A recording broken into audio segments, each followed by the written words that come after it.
I'm on a journey to see the world's most photographable places, to bring viewers along with me on a virtual photo walk, to show you the best photo spots and how to get great photos on your phone. And of course, we're going to meet some great locals along the way. I'm Jefferson Graham. And you're watching Photo Walks TV from Detroit.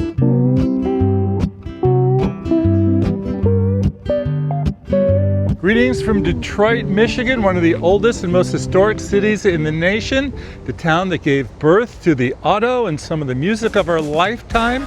On today's episode, we're going to take a virtual photo walk through some of the most iconic downtown Detroit buildings. You're going to meet my newfound friend, Phat Kat, aka Ron, a tour operator who's going to show us some of his favorite out of the way, off the beaten path spots. We're going to get some history in Motown music and some classic old cars, namely a Model T Ford. We've got the great Detroit food scene, namely Coney's and Square Pizza, and as always in segment 3, it'll be photo tip time. So check your battery, check your storage, clean your lens, and let's go photo walking. We stayed in nearby Allen Park at the Best Western Greenfield Inn, which is right down the street from the Henry Ford Museum. The Best Western Greenfield Inn is also near Ford headquarters and the company factory tour. The hotel itself is a nostalgic, quaint inn in that it treasures its Best Western and Detroit auto history. I love the collections of Best Western pins, patches, and old signs, along with the collection of antique car photos that adorn the walls of the corridors.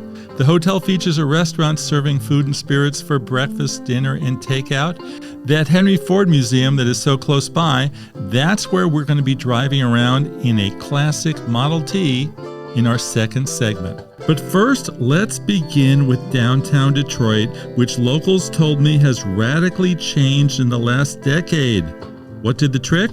The developments, the concern for preserving the history that we have in the city and making our city more attractive and walkable. Walkable, how perfect for a photo walk. Ours will be a short 1.5 mile stroll through a downtown that I think will surprise you with some pretty stunning sights, starting with the Guardian Building. This 1929 Art Deco masterpiece, 40 stories of mosaics, murals, and a cool retail center to take it all in.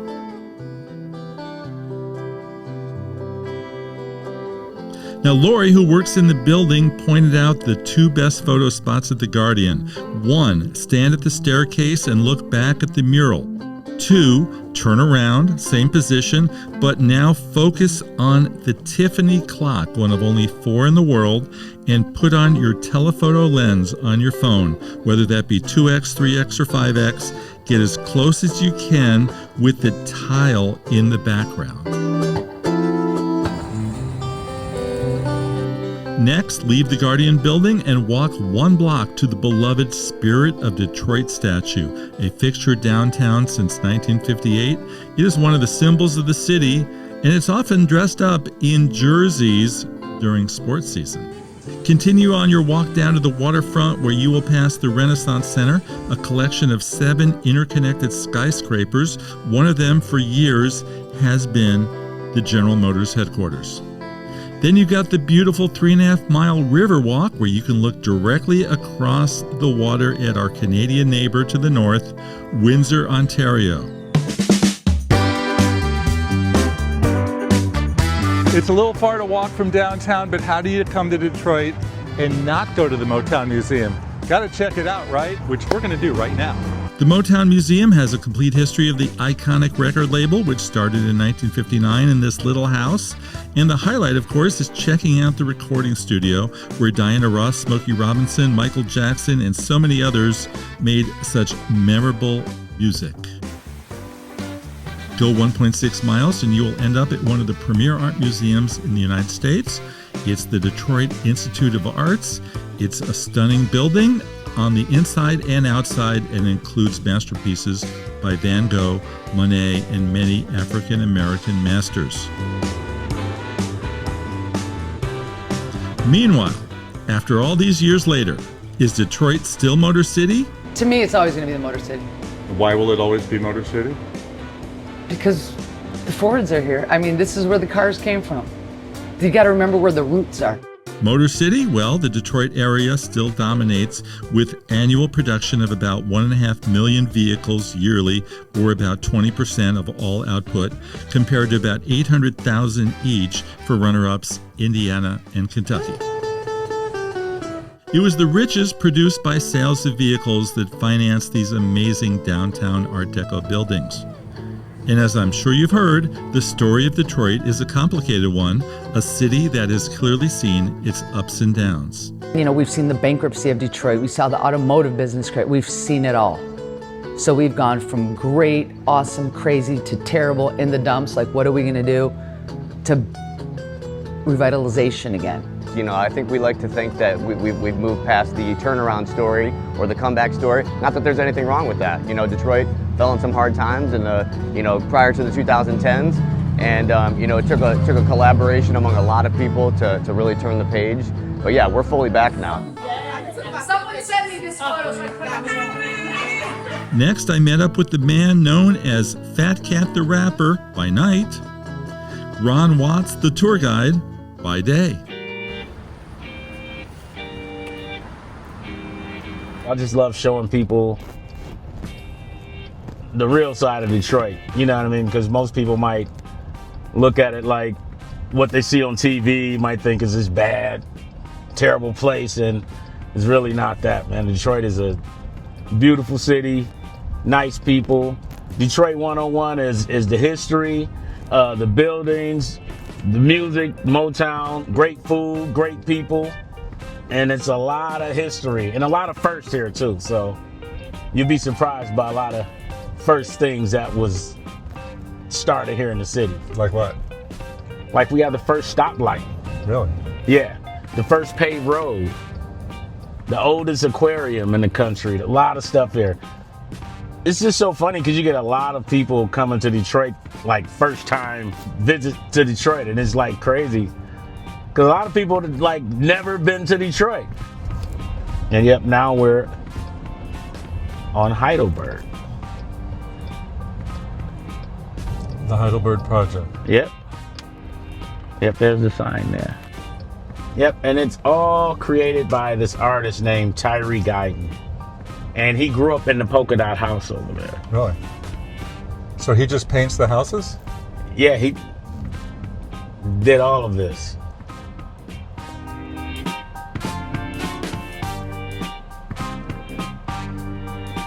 And if you notice the clocks, all the times, that's a play off of the philosopher Plato with time. Okay. How are you spending your time? What time is it in your life? I hope he's not upset when the stuff gets wet. No, it's all year round. Ron likes to meet his guests in front of the Fisher Building, another unbelievable Detroit masterpiece. In fact, it's often called Detroit's largest art object. The Fisher Building is a landmark in the city, and it was built by this architect. His name is Albert Kahn. And we call Albert Kahn the architect of Detroit because he built over 400 buildings here in the city. Yeah, and the Fisher Building is one of the tallest marble structures in the world. So this building is all marble. A perfect place to end our time together. So in our first segment, we explored great old downtown Detroit, some of those wonderful Art Deco buildings. Now we're going back to the future. We are at the Henry Ford, one of the all-time great museums. It's just outside of Detroit. Great old classic cars, historical cars, and a recreated village of what life was like back in the 1850s, 70s, 90s, 1900s, a little later on as well.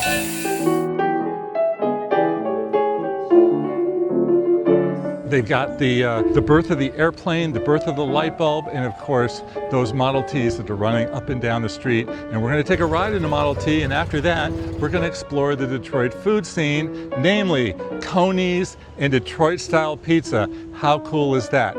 Before we take a ride in a Model T, first let's begin by checking out the Henry Ford Museum of American Innovation, one of several exhibits at the Henry Ford. Here you're going to find everything from old classic cars, naturally, to historical relics like the bus where Rosa Parks refused to move her seat, the presidential limo that JFK was assassinated in, and Abe Lincoln's old rocking chair. From there, it's on to Greenfield Village, a time travel reimagining of past lives with recreations of Thomas Edison's old lab, the Wright brothers' bike shop, and a working farm of the 1800s. And of course, those Model T rides. Good to meet you. Same here. Glad Am you I can in enjoy. front or in the back? Wherever you'd like. Drive in first. Okay. We're going to be nice and snug. There we go. Oh dear. Okay. Well, the Model T was not made for comfort. That was the first thing you learned. Or for tall people.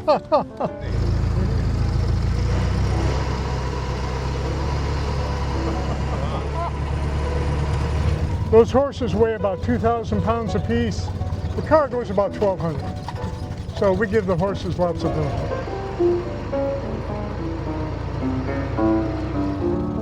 The main selling point of the Model T was the price and the ease of working on it. That's what Henry Ford was going for. The car for everybody, the car for every man. You can see here we're cruising along probably about 15, maybe 20 miles an hour. It's a smooth ride. Well, this is where Henry Ford would bring any building he bought that he thought was historically significant. He would have it taken apart, board by board, brick by brick, brought here and then reassembled. So all of the buildings you see here, this was never a village where people lived. This was all open farmland, and one at a time. Henry Ford brought the buildings here, had them reconstructed, and people come to visit them. A lot of these buildings would have been lost. Henry Ford saved them from actually being torn down. Well, after that ride, I was hungry. Who's ready for some classic Detroit Conies? There's a long-standing Coney rivalry here in Detroit with two great old Coney places back to back, American Coney Dog and Lafayette. We stepped into the original American Coney Island to meet the third generation co-owner, Grace Kero, and learn all about the Detroit Coney. Stop in and get a coney. Okay, do they get one or two? I would get 2 conies and a chili cheese fry and a beer. Okay. Gotta have a cold beer with it. Now, 2 for a person or 2 for a couple? No, 2 for a person, it's a hot dog. What is a coney? Yeah. In Detroit, so my grandpa invented this, is a steamer bun. It's a hot dog bun, but it's a steamer bun. It has to hold the integrity of the steam. A hot dog, which is actually, ours is actually a sausage. It is 90% beef, 10% pork with the lambskin casing. That's what makes it snap and pop in your mouth when you eat it. It's topped with a creamy chili, no beans. My grandpa's special recipe chili. We make our own chili specifically for us. And we have our own factory that makes it. So you top it with the creamy chili, a line of tangy mustard, and a sweet onion. Vidalia when they're in season or a different one. And that is it. That's the magic that has made us famous for 108 years now. How many Conies do you guys sell a day? A lot or not enough, however you want to take that. Yeah. In the thousands? I'm not going to say that. Okay. Oh, and no ketchup on No a coney. ketchup. Please don't put ketchup on a coney. No ketchup. Put them on your fries. In fact, when you ask for a hot dog, coney, whatever you want to ask for, if you say I want ketchup on it too, we will not do it. We will give you the bottle. It's against the law. So. That's it. That's the famous coney. Uh-huh. And you would never use a knife and fork on this? No. No. People do that too. I'm like, what are you doing? Eating a steak? Uh-huh. I mean, it may be the steak or fillet of hot dogs, but you know. Right. The messier the better. The messier the better. Okay. Like I said, my brother said the more napkins you use. So it's going to get all over Still my says shirt? It should, or tie. Some got on the floor. It's a good Already? thing. It's a good thing. Already. That's it. Now you know. Did you snap? Did it snap? Did you see the bite? Yes. That's the magic. I mean, yours is a little messier than usual, but yeah. Uh-huh. That's okay. It's because you're standing and filming and talking. Okay. That's the best. Look, see? Now you need some napkins. If I was sitting, it'd be okay? No, you still make a mess. Uh-huh. It's really good. I really love it. And thank you, Grace. People have wanted to know who has the better wiener. Well, we've got both of them right here, American and Lafayette, and I thought I'd do a little taste test. Let's check it out. We'll start off with the original, which is American. And it has that bite, as Grace said. And here's Lafayette. Let me swallow the other one first. And now Lafayette.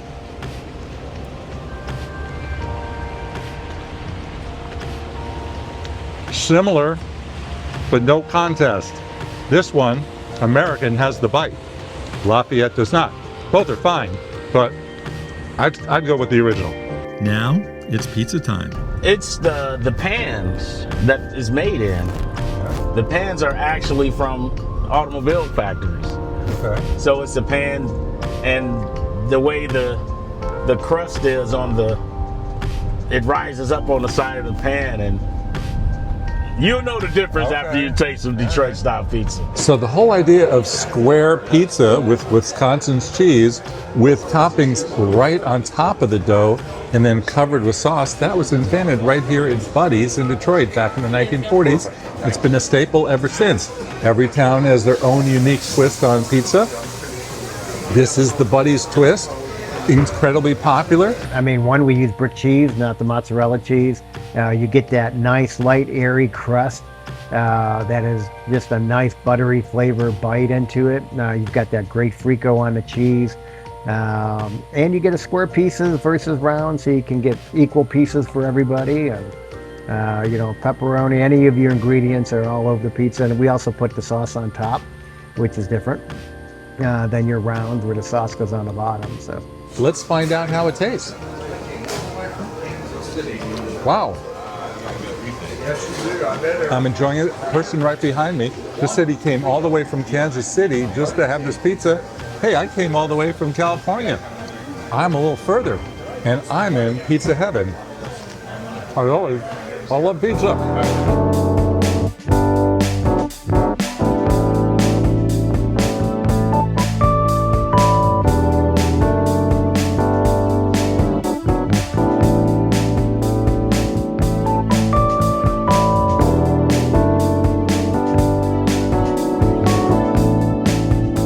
You don't meet someone like Grace Kero every day, so naturally, we're going to let her have the last word. What do you love about Detroit? I love the people. I love the heart of the people. I love the toughness. I love the grit. Well, we're good people here. But don't cross us. Yeah, and what happens if we do? Well, you're going to have a problem. It all depends. Everyone's different. I know I can only speak for myself. We stand up for what we believe in. We're passionate.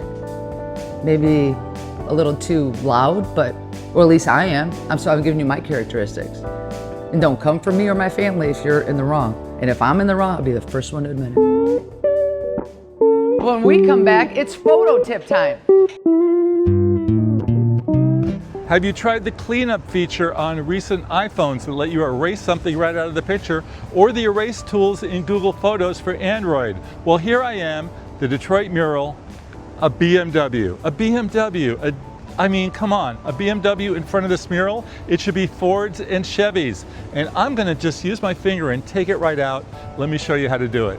To do this, you'll need a late model iPhone, the 15 Pro or the 16 series, and iOS 18. Open the photo in Apple Photos, click Edit and Clean Up. That's the tool that will direct you to erase the object from the photo. You can do the same thing in Android with Google Photos and the Magic Eraser.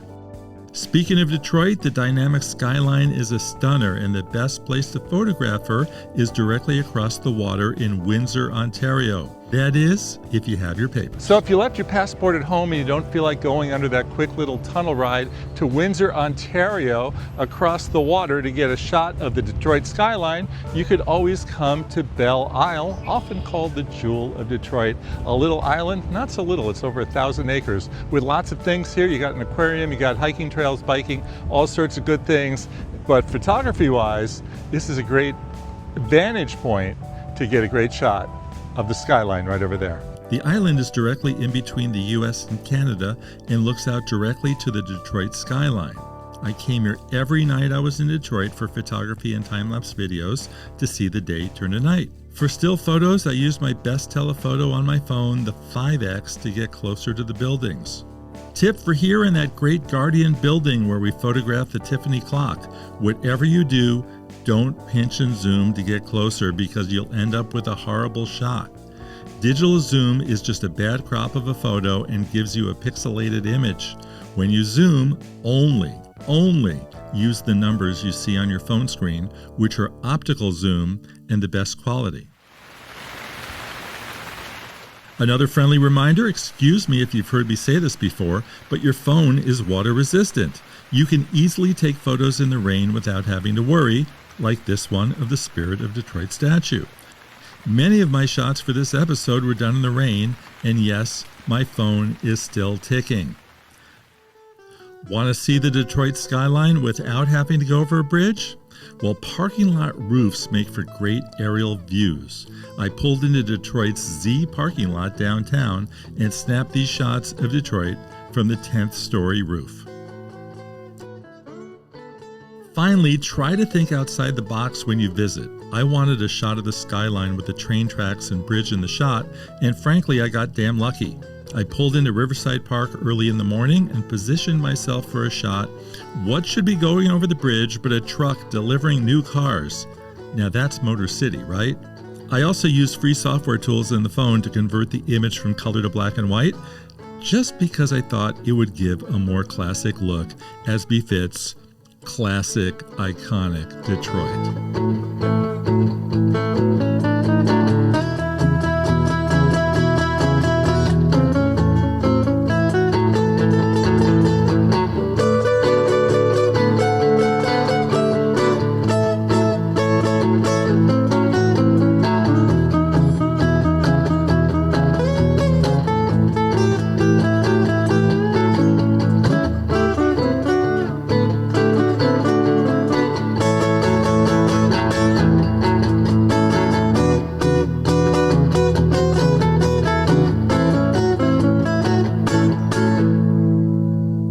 And that is our photo walk episode from Detroit, Michigan.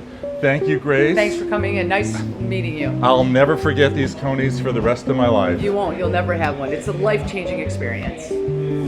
For more information about some of the places we went to check out, be sure to go to our website, photowalkstv.com. Let's have a bite and say goodbye. Goodbye. Thank you.